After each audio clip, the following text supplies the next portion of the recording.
Hello everyone, আমি সুতপা। চল আজকে তোমাদের সাথে আমি আমার ফেলোশিপ জার্নির একটা কমিউনিটি ভিজিটের দিন শেয়ার করি। তো আমি সকাল সকাল বেরিয়ে পড়েছি গুইজান হিন্দি এমএ স্কুলে, যেখানটাতে আমি কমিউনিটি ইমার্শন করেছিলাম। এখানটাতে এসে দেখি কিছু একটা সেলিব্রেশন হচ্ছিল, আমার আগে জানা ছিল না, বাট এখানটাতে এসে জানলাম এখানটাতে রাভা দিবস সেলিব্রেশন হয় 20শে জুন। তো এই রাভা দিবস উপলক্ষে স্টুডেন্টরাও কিছু রাভা সঙ্গীত গেয়ে পরিবেশন করলো, এবং এটা ছিল আমার জীবনের প্রথম রাভা দিবসে জয়েন করা।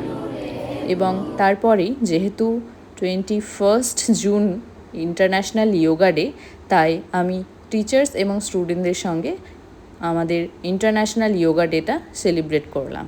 তো তাদেরকে বেশ কিছু আসন আমি আগেও শিখিয়েছিলাম এবং এই দিনটাতে খুব ভালোভাবে আমি সেলিব্রেট করলাম।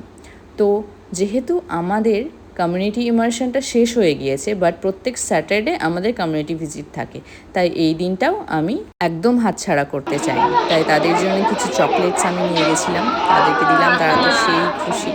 এরপর আমি চলে গেলাম আমার কমিউনিটি ইমার্শনের হাউসে, যেখানটাতে আমি সেকেন্ড কমিউনিটি ইমার্শন করেছিলাম। আমরা যারা ফেলোশিপ করি শুধুমাত্র তারাই এই জিনিসটার সাথে রিলেট করতে পারবো যে কমিউনিটি ইমার্শন চলাকালীন কিভাবে একটা নতুন ফ্যামিলি তৈরি হয়ে যায় আমাদের কমিউনিটিতে। এখানে আমার যে দুটো বোন আছে তাদেরকেও কিছু চকলেট দিয়ে আমি আবারও বেরিয়ে পড়লাম।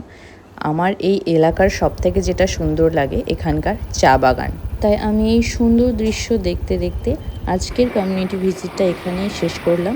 তোমাদের কেমন লাগলো সেটা অবশ্যই জানিও।